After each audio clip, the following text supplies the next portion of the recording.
नमस्कार मित्रों, डॉक्टर संजीव भानावत के चैनल में आपका हार्दिक स्वागत, अभिनंदन। पिता की कविताएं पुत्र के मुख से, इस श्रृंखला की यह 8वीं कड़ी आज आपके लिए प्रस्तुत है।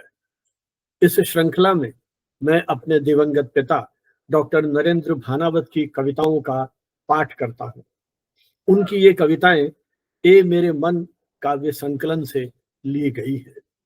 जैसा मैंने पूर्व में भी आपको बताया कि ये कविताएं उन्होंने उस दौर में लिखी थी जब उन्हें पता था कि उनके जीवन के दिन निश्चित हैं।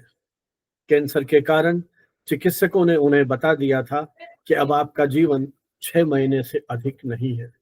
ऐसी स्थिति में उन्होंने उन परिस्थितियों से समझौता करते हुए अपनी संकल्प शक्ति को भी बनाए रखा।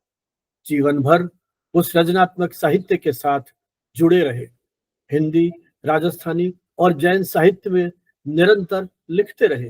राजस्थान विश्वविद्यालय में हिंदी विभाग में लंबे समय तक उन्होंने अध्यापन कार्य किया और उसके अध्यक्ष पद का दायित्व निर्वहन करते हुए ही कैंसर के भी शिकार हुए। तो आइए उनकी एक कविता जो उन्होंने अपनी पत्नी, मेरी माँ डॉक्टर शांता भानावत के लिए लिखी थी। मैं यह भी बताना चाहूंगा कि मेरे माता पिता का विवाह उस समय हुआ था जब मेरी माँ 8वीं कक्षा की विद्यार्थी थी और मेरे पिताजी कॉलेज में पढ़ते थे। विवाह के बाद मेरी माँ ने पीएचडी किया और जयपुर में श्री वीर बालिका कॉलेज में संस्थापक प्राचार्य रही। 18 वर्ष तक वे प्राचार्य पद का सफलतापूर्वक निर्वहन करती रही और अंततः पिता के निधन के बाद वे भी उन्हीं के पथ की अनुगामिनी हुई। 4 नवंबर 1993 में मेरे पिता के निधन के बाद 24 मई 1994 में वे भी इस दुनिया से महाप्रयाण कर गई। मेरे पिता डॉक्टर नरेंद्र भानावत की इस कविता का शीर्षक है मेरी रचना। शांता, तुम शांत स्वभावी मृदुभाषी मेरी सहधर्मिणी हो। गांव में जन्मी पर गंवई नहीं हो। सभ्य, सुशील और सेवा भावी हो।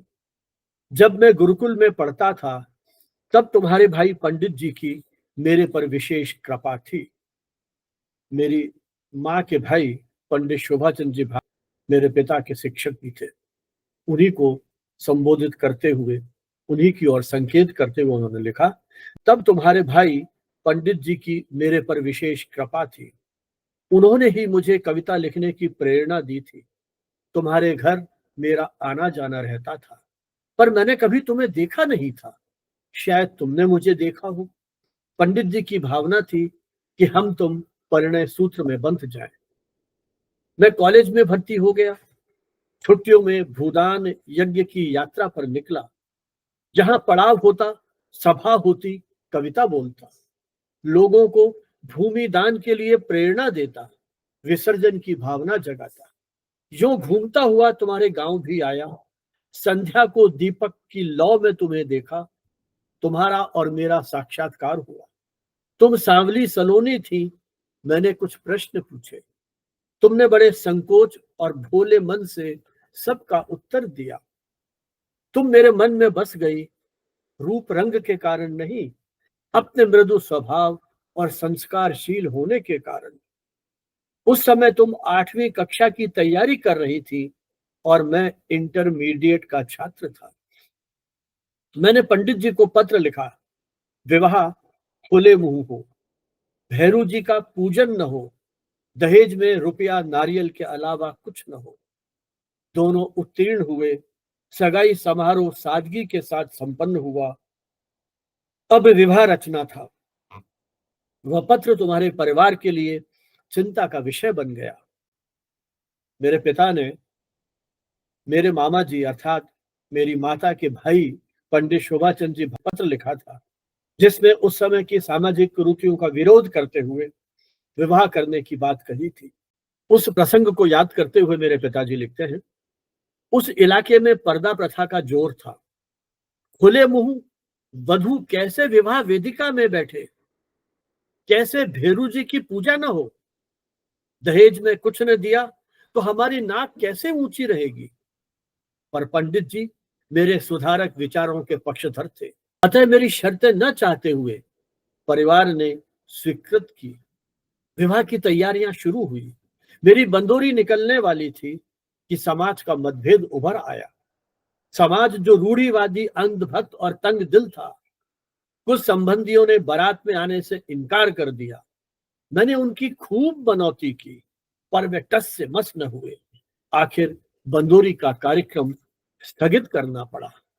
विवाह सादगी के साथ संपन्न हुआ।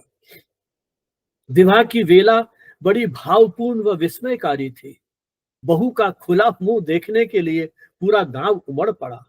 बहू संकुचित सी, लाज और शील से आवृत सी, नयनों को झुकाए, अधखिली कली सी, अंध रूढ़ियों को तोड़ सुधारक विवाह की स्मृति सी, जागृत स्वप्निल सी, अपने गांव को चुनौती देती मंगल देवी सी, सजे सजाए रथ में बैठी। गांव वाले आशीर्वाद दे रहे थे, फूलों की बरखा कर रहे थे। मुस्कान और आंसुओं का अजीबो गरीब संगम था। बारात ससुराल से विदा हुई, घर पहुंची। जो बंदोरी विवाह के पूर्व स्थगित हो गई थी, अब दुगने वेग और उत्साह से बंदोरी निकल पड़ी। रुंझुन करते बैलों से जुते हुए मांगलिक रथ, हिन हिनाते घोड़े, गौरबंद और पैरों के गहनों से सजे सजाए ऊंट, चंद्रमा कलंगी से सज्जित पगड़ी बांधे, नवन कोर वस्त्रों में शोभित बराती, मंगल गीत गाती, कोकिल कंठी चंद्रमुखी वनिताएं, सबकी आंखें नव दंपत्ति पर अपने स्नेह और प्रेम की वर्षा कर रही थी। बहू को खुले मुंह देख कानाफूसी भी करते थे, पर थे हर्षित और उल्लसित। बंदोली घर पहुंची, बाजारों में होती हुई। बहन ने आरती उतारी, बहू के कुमकुम भरे पैरों के निशान नवन कोर वस्त्र पर लिए और कामना की कि यह घर की सच्ची लक्ष्मी बने, कुमकुम के पगलिए की तरह सबको पाले पोसे, प्रेम और स्नेह दे। माँ फूली न समाई, अनपढ़ होकर भी माँ ने बहू को उच्च शिक्षा देने की सुविधा दी। वृद्धावस्था में भी वह घर के काम निपटाती, स्वयं दुख सहकर पढ़ने का अवसर देती। लोग ताना कसते तो मन महसूस कर रह जाती। बहू ने कष्ट उठाकर न भूख की चिंता की न प्यास की, रात रात भर जागती रही।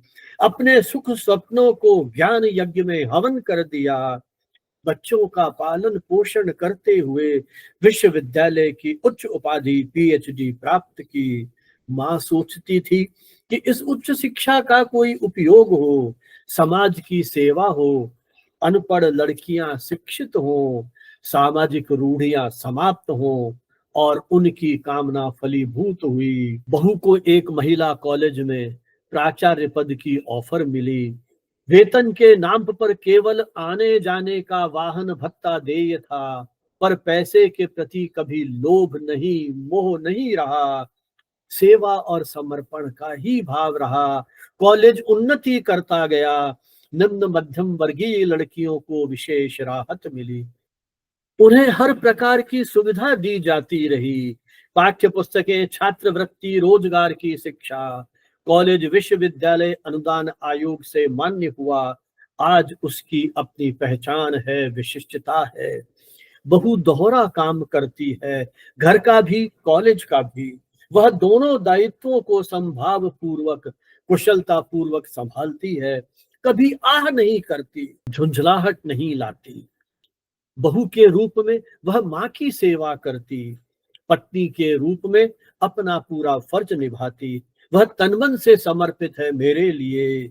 मैं रुग्ण हूं तो वह मेरी औषध है, मैं थका हारा हूं तो वह मेरा विश्राम है, मैं निराश हूं तो वह मेरी आशा है, मैं पथिक हूं तो वह मेरी मंजिल है, मैं मूक हूं तो वह मेरी भाषा और अभिव्यक्ति है, मैं शब्द हूं तो वह मेरी रचना है।